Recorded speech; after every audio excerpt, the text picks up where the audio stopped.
Hello beautiful souls, welcome back to my channel.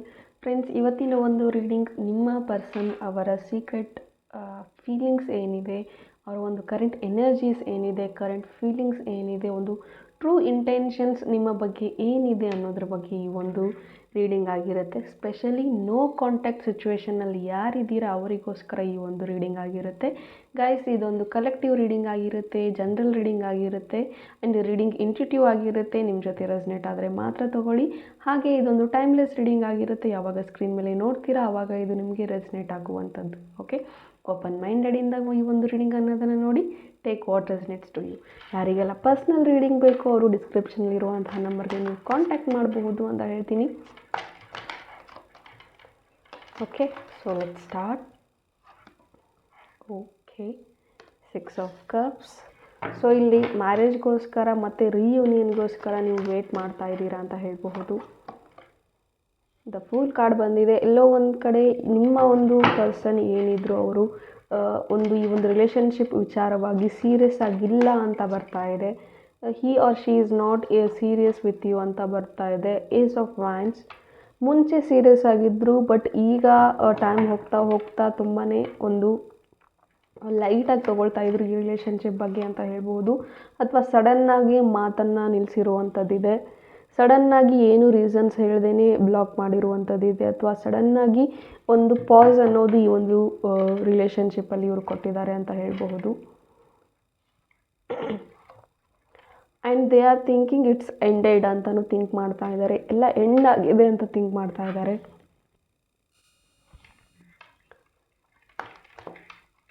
And communication ಸ್ವಲ್ಪ communication gap ಆಗ್ತಾ ಇದೆ, ಅಥವಾ ಟ್ರಸ್ಟ್ ಇಶ್ಯೂಸ್ ಬರ್ತಾ ಇದೆ. ಸಮಥಿಂಗ್ ಅನ್ಎಕ್ಸ್ಪ್ರೆಸಿವ್ ಅಂತ ಹೇಳಬಹುದು. ಏನನ್ನೂ ಹೇಳ್ಕೊಳ್ಬೇಕು ಅಂತಿದ್ದಾರೆ, ಬಟ್ ಆ ಒಂದು ಸ್ಟ್ರೆಂತ್ ಅನ್ನೋದು ಏನಿದೆ ಅವ್ರಿಗೆ ಇಲ್ಲ ಅಂತ ಹೇಳ್ತೀನಿ.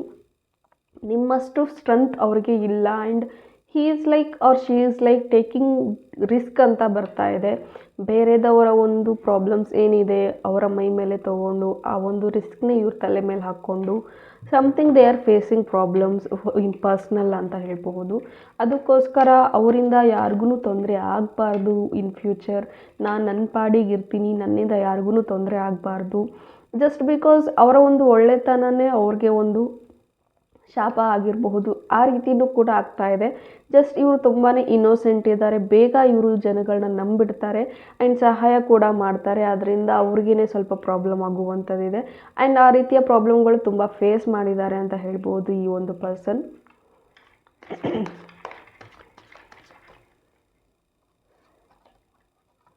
ಆ್ಯಂಡ್ ಫ್ಯಾಮಿಲಿ ಕಡೆಯಿಂದನೂ ಸಮ್ ಇಶ್ಯೂಸ್ ನಡೀತಾ ಇದೆ ಅಂತ ಹೇಳಬಹುದು. ಸಮ್ವೇರ್ ಎಲ್ಸ್ ಫ್ಯಾಮಿಲಿ ಕಡೆಯಿಂದ ಒಂದು ಕಮಿಟ್ಮೆಂಟ್ನ ಪಡ್ಕೋಬೇಕು, ಫ್ಯಾಮಿಲಿ ಕಡೆಯಿಂದ ಒಂದು ಒಳ್ಳೆ ಬಾಂಡಿಂಗ್ನ ಬೆಳೆಸ್ಕೊಂಡು ಫ್ಯಾಮಿಲಿ ಮುಖಾಂತರ ನನ್ನ ಒಂದು ಲವ್ ಲೈಫ್ ಏನಿದೆ ಅದನ್ನು ಸಕ್ಸಸ್ ಮಾಡ್ಕೋಬೇಕು. ಬಟ್ ಫ್ಯಾಮಿಲಿ ಕನ್ವಿನ್ಸ್ ಆಗ್ತಾ ಇಲ್ಲ. ಸೊ ಎಲ್ಲೋ ಒಂದು ಕಡೆ ಫ್ಯಾಮಿಲಿ ಕನ್ವಿನ್ಸ್ ಆಗ್ತಾ ಇಲ್ಲ. ಫ್ಯಾಮಿಲಿ ಇಶ್ಯೂಸ್ ಬರ್ತಾ ಇದೆ.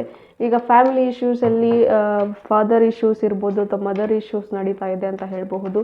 ಅಪ್ಪ ಒಪ್ಪಿದರೆ ಅಮ್ಮ ಒಪ್ತಿರಲ್ಲ, ಅಮ್ಮ ಒಪ್ಪಿದರೆ ಅಪ್ಪ ಒಪ್ತಿರಲ್ಲ. ಈ ರೀತಿ ಒಂದು ಹಗ್ಗ ಜಗ್ಗಾಟ ನಿಮ್ಮ ಇಬ್ಬರ ಒಂದು ರಿಲೇಷನ್ಶಿಪ್ಪಲ್ಲಿ ನಡೀತಾ ಇದೆ ಅಂತ ಹೇಳ್ಬಹುದು presently. And this person is like over productive ಅಂತ ಹೇಳಬಹುದು. ತುಂಬ ಪ್ರೊಡಕ್ಟಿವ್ ಆಗಿದ್ದಾರೆ ಅಂತ ಹೇಳಬಹುದು. ಆ್ಯಂಡ್ ಕೆಲಸದ ಮೇಲೆ ಜಾಸ್ತಿ ಫೋಕಸ್ಡ್ ಆಗಿದ್ದಾರೆ. ಜಸ್ಟ್ ಬೈ ಥಿಂಕಿಂಗ್ ದಟ್ ನಾನು ಬಹುಶಃ ವೆಲ್ ಸೆಟಲ್ಡ್ ಆಗಿ ಫಿನಾನ್ಷಿಯಲಿ ಸ್ಟೇಬಲ್ ಆದರೆ ನನ್ನ ಪ್ರೀತಿನ ನಾನು ಪಡ್ಕೋಬಹುದೇನೋ ಅನ್ನೋ ಒಂದು ಆಲೋಚನೆಗಳು ಈ ಒಂದು ಪರ್ಸನ್ನಲ್ಲಿ ಇದೆ ಅಂತ ಹೇಳಬಹುದು. ಆ್ಯಂಡ್ ಈ ಒಂದು ಓವರ್ ಆಲ್ ಎನರ್ಜಿ ಪ್ರಕಾರ ನಿಮ್ಮ ಇಬ್ಬರ ಮದುವೆ ಆಗುತ್ತೆ ಅಥವಾ ಮತ್ತೆ ರೀಯೂನಿಯನ್ ಆಗುತ್ತೆ, ರೀಕನ್ಸಿಲೇಷನ್ ಆಗುತ್ತೆ ಅಂದರೆ ಎಸ್ ಅಫ್ಕೋರ್ಸ್ ಆಗುತ್ತೆ. ಬಟ್ ಈ ಒಂದು ಪಾರ್ಟ್ನರ್ ಏನಿದ್ದಾರೆ ನಿಮ್ಮ ಕಡೆಯಿಂದ ಯಾವುದೂ ಪ್ರಾಬ್ಲಮ್ ಇಲ್ಲ. ಈ ಒಂದು ಪರ್ಸನ್ನೇ ಸ್ವಲ್ಪ ಧೈರ್ಯ ಮಾಡಿ ಸ್ಟೆಪ್ಗಳನ್ನು ತೊಗೋಬೇಕು. ನೀವು ಏನೇ ಇದ್ರೂ ನಾನು ಎದುರಿಸ್ತೀನಿ ಅನ್ನೋ ಒಂದು ಥಿಂಕಿಂಗ್ ನಿಮ್ಮದು. ಬಟ್ ಈ ಪರ್ಸನ್ಗೆ ಆ ಒಂದು ಸ್ಟ್ರೆಂತ್ ಏನಿದೆ, ನಾನು ಎದುರಿಸ್ತೀನಿ ಅನ್ನೋ ಒಂದು ಸ್ಟ್ರೆಂತ್ ಇನ್ನೂ ಇಲ್ಲ. ಜಸ್ಟ್ ಬಿಕಾಸ್ ಅವರು ಎಮೋಷ್ನಲ್ ಇದ್ದಾರೆ, ಸೆನ್ಸಿಟಿವ್ ಇದ್ದಾರೆ ಆ್ಯಂಡ್ ಒಂದು ಮಗುವಿನ ಮನಸ್ಸಿದೆ. ಸೀರಿಯಸ್ನೆಸ್ ಮುಂಚೆ ಇರಲಿಲ್ಲ, ಈಗ ಸಡನ್ನಾಗಿ ಅವ್ರಿಗೆ ಒಂದು ರೆಸ್ಪಾನ್ಸಿಬಿಲಿಟೀಸ್ ಅವ್ರ ಲೈಫಲ್ಲಿ ಬಂದಿದೆ ಅಂತ ಹೇಳಬಹುದು. ಆ್ಯಂಡ್ ನೋಡಿ, ತುಂಬಾ ಮುದ್ದಾಗಿ ಬೆಳೆಸಿರುವಂತಹ ಫ್ಯಾಮಿಲಿಯಿಂದ ಇವ್ರು ಬಂದಿರಬಹುದು ಒಂದು. ಅದಕ್ಕೋಸ್ಕರ ಸಡನ್ನಾಗಿ ಅವ್ರಿಗೆ ಫ್ಯಾಮಿಲಿ ರೆಸ್ಪಾನ್ಸಿಬಿಲಿಟೀಸ್, ಫ್ಯೂಚರ್ ರೆಸ್ಪಾನ್ಸಿಬಿಲಿಟೀಸ್ ಜಾಸ್ತಿ ಬಂದಿರೋದಕ್ಕೆ ಅವ್ರಿಗೆ ಎಲ್ಲವನ್ನು ಸ್ವಲ್ಪ ಹ್ಯಾಂಡಲ್ ಮಾಡೋದಕ್ಕೆ ಆಗ್ತಾ ಇಲ್ಲ. ಅದಕ್ಕೋಸ್ಕರ ಅವರು ನಿಮ್ಮ ಹತ್ರ ಸ್ವಲ್ಪ ಟೈಮ್ ಕೊಡೋದಕ್ಕೆ ಅಥವಾ ಮಾತಾಡೋದಕ್ಕೆ ಕಷ್ಟಪಡ್ತಾ ಇದ್ದಾರೆ ಅಂತ ಹೇಳಬಹುದು. ಆ್ಯಂಡ್ ಫ್ಯಾಮ್ಲಿ ಬಗ್ಗೆ, ಫ್ಯಾಮ್ಲಿ ಒಂದು ವಿಚಾರ ಅಂತ ಬಂದರೆ, ಯಾರನ್ನಾದರೂ ಬಿಟ್ಕೊಡ್ತೀನಿ, ಫ್ಯಾಮ್ಲಿನ ಬಿಟ್ಕೊಡಲ್ಲ, ನಾನು ಫ್ಯಾಮ್ಲಿ ಜೊತೆಗೇ ಒಪ್ಪಿಸಿ ನಾನು ನಿನ್ನ ಹತ್ರಕ್ಕೆ ಬರ್ತೀನಿ. ಆ್ಯಂಡ್ ಎಷ್ಟೊಂದು ಟೈಮಲ್ಲಿ ಫ್ಯಾಮಿಲಿ ವಿಚಾರಕ್ಕೋಸ್ಕರನೇ ನಿಮ್ಮನ್ನು ಬಿಟ್ಕೊಟ್ಟಿದ್ದು ಇದೆ. ಆ್ಯಂಡ್ ಫ್ಯಾಮಿಲಿ ಮೋಸ್ಟ್ ಪ್ರಯಾರಿಟಿ ಈ ಒಂದು ಪರ್ಸನ್ಗೆ ಆಗಿದೆ. ಆ್ಯಂಡ್ ಎಲ್ಲೋ ಒಂದು ಕಡೆ ನೀವು ಪ್ರಯಾರಿಟಿ ಆಗಿದ್ದೀರಾ, ಬಟ್ ಜಾಸ್ತಿ ಪ್ರಯಾರಿಟಿ ಫ್ಯಾಮಿಲಿ ಅಂತ ತೋರಿಸಿ ಆ ಒಂದು ವಿಚಾರಕ್ಕೂ ಕೂಡ ಇಲ್ಲಿ ಜಗಳಗಳಾಗಿದೆ. ಒಂದು ಕೆರಿಯರ್ ವಿಚಾರಕ್ಕೆ ಅಥವಾ ಒಂದು ಫ್ಯಾಮಿಲಿ ಇಶ್ಯೂಸಿಂದ ನಿಮ್ಮ ಇಬ್ಬರ ಒಂದು ಸಪ್ರೇಷನ್ ಆಗಿದೆ ಅಂತ ಬರ್ತಾ ಇದೆ.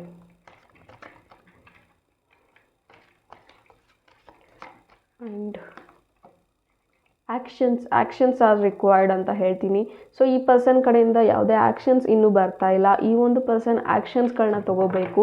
ಜಸ್ಟ್ ಅವರು ಇಮ್ಯಾಜಿನೇಷನ್ನಲ್ಲಿ ಕೂತ್ಕೊಂಡು ವಿಜುವಲೈಸ್ ಮಾಡ್ತಾ ಫ್ಯಾಮಿಲಿ ಜೊತೆ ಈ ಥರ ಹೇಳಿದ್ರೆ ಹೇಗೆ, ಆ ರೀತಿ ಮಾತಾಡಿದರೆ ಹೇಗೆ, ಈ ಒಂದು ಕೆಲಸ ಮಾಡಿದ್ರೆ ಹೇಗೆ, just they R in visualisation ಅಥವಾ ಇಮ್ಯಾಜಿನೇಷನ್ ವರ್ಲ್ಡಲ್ಲಿದ್ದಾರೆ. ಅದನ್ನು ಕಾರ್ಯರೂಪಕ್ಕೆ ತರ್ತಾ ಇಲ್ಲ ಅಂತ ಹೇಳಬಹುದು. ಫಾರ್ ಎಕ್ಸಾಂಪಲ್, ಈಗ ಈ ಒಂದು ಪರ್ಸನ್ಗೆ ಇವ್ರ ಫ್ಯಾಮಿಲಿ ಜೊತೆ ಹೋಗಿ ನಿಮ್ಮ ಬಗ್ಗೆ ಮಾತಾಡಬೇಕು ಅಂತ, ಯಾವ ರೀತಿ ಮಾತಾಡಬೇಕು, ಏನು ಮಾತಾಡಬೇಕು ಅಂತ just they are thinking of like visualisations they are doing. So imagination ವರ್ಲ್ಡಲ್ಲಿದ್ದರೆ ಯಾವುದೂ ಆಗೋದಿಲ್ಲ. They have to come with actions, come up with new plans or actions, something they have to do ಅಂತ ಬರ್ತಾ ಇದೆ. And again sudden decisions. ಈ ಒಂದು person ದುಡುಕು ಸ್ವಭಾವನೂ ಜಾಸ್ತಿ, ಆ ಥರದ ನಿರ್ಧಾರಗಳು ಜಾಸ್ತಿ ಅಂತ ಹೇಳ್ಬಹುದು. ಬೇಗ ಡಿಸಿಷನ್ಸ್ ತೊಗೊಂಡ್ಬಿಡ್ತಾರೆ, ಅದರಿಂದ ಮತ್ತೆ ಪ್ರಾಬ್ಲಮ್ಗೆ ಸಿಕ್ಕಾಕೊಂಡ್ಬಿಡ್ತಾರೆ. ಈ ರೀತಿ ಒಂದು ಸಡನ್ನಾಗಿ ಬೇಗ ಆಗಬೇಕು ಅಂತ ಅಂದರೆ ಆಗೋದಿಲ್ಲ. ಟೈಮ್ ಬೇಕು, ಕನ್ಸಿಸ್ಟೆನ್ಸಿ ಬೇಕು, ಕಂಟಿನ್ಯೂಟಿ ಬೇಕು, ಎಫರ್ಟ್ ಬೇಕು, ಆವಾಗಲೇ ಎಲ್ಲವೂ ಆಗುತ್ತೆ. ಸ್ವಲ್ಪ ಈ ಒಂದು ಪರ್ಸನ್ಗೆ ಆ ಥರ ಜಾಸ್ತಿ, ಸಡನ್ ಡಿಸಿಷನ್ಸ್ ಜಾಸ್ತಿ ಅಂತ ಹೇಳಬಹುದು. ಆ್ಯಂಡ್ ಏನು ಈಗ ಸದ್ಯಕ್ಕೆ ಆ್ಯಕ್ಷನ್ಸ್ ಅಗೇನ್ ರಿಕ್ವೈರ್ಡ್ ಅಂತ ಹೇಳ್ತಾ ಇದ್ದಾರೆ. ಆ್ಯಂಡ್ ಏನು ಓಪನ್ ಅಪ್ ಆಗ್ತಾ ಇಲ್ಲ ಈ ಒಂದು person. It's time to be open up ಅಂತ ಬರ್ತಾ ಇದೆ. ಎಲ್ಲೋ ಒಂದು ಕಡೆ ಎಲ್ಲನೂ ಮನಸ್ಸಲ್ಲಿ ಇಟ್ಕೊಂಡು ಅವ್ರು ಅರ್ಥ ಮಾಡ್ಕೊಳ್ಳಿ, ಇವ್ರು ಅರ್ಥ ಮಾಡ್ಕೊಳ್ಳಿ ಅಂದರೆ ಆಗೋದಿಲ್ಲ. ಬಿಕಾಸ್ ಮಾತಾಡಿದ್ರೇ ಎಲ್ರಿಗೂ ಅರ್ಥ ಆಗುತ್ತೆ. ಬಿಕಾಸ್ ಯಾರು ದೇವರಲ್ಲ ಇಲ್ಲಿ, ಹೇಳ್ದೇ ಎಲ್ಲ ಅರ್ಥ ಮಾಡ್ಕೊಳ್ಳೋಕ್ಕೆ. ಆಲ್ ಆರ್ ಹ್ಯೂಮನ್ ಬೀಯಿಂಗ್ಸ್ ಅಲ್ವಾ. ಬಟ್ ಈ ಪರ್ಸನ್ಗೆ ಅದು ವಾಸ್ತವಿಕವಾಗಿ ಅರ್ಥ ಮಾಡ್ಕೊಳ್ಳೋದು ಕಷ್ಟ ಆಗ್ತಾ ಇದೆ. ನಾನು ಯಾಕೆ ಹೇಳ್ಕೊಂಡ್ರೆ ಏನಾಗುತ್ತೆ.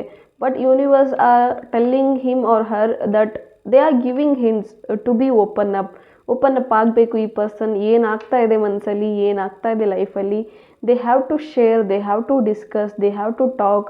ಆ್ಯಂಡ್ ಸೋ ದಟ್ ಆವಾಗಲೇ ಇವರ ಒಂದು ಲೈಫಲ್ಲಿ ಏನು ಇದು ಇದೆ ಅದೆಲ್ಲ ಸರಿ ಹೋಗುತ್ತೆ ಅಂತ ಹೇಳ್ತೀನಿ. ಹೋಪ್ ಇದಾಗಿತ್ತು ನಿಮ್ಮ ಒಂದು ರೀಡಿಂಗ್. ಇದು ನಿಮಗೆ ಇಷ್ಟ ಆಗಿದೆ ಅಂತ ಭಾವಿಸ್ತೀನಿ. ಈ ಒಂದು ರೀಡಿಂಗ್ ಇಷ್ಟ ಆಗಿದ್ದರೆ ಕಮೆಂಟಲ್ಲಿ ತಿಳಿಸಿ. ಆ್ಯಂಡ್ ಯಾರಿಗೆಲ್ಲ ಪರ್ಸ್ನಲ್ ರೀಡಿಂಗ್ ಬೇಕೋ ಡಿಸ್ಕ್ರಿಪ್ಷನಲ್ಲಿ ಇರುವಂತಹ ನಂಬರ್ಗೆ ನೀವು ಕಾಂಟ್ಯಾಕ್ಟ್ ಮಾಡಬಹುದು. Thank you. God bless you all.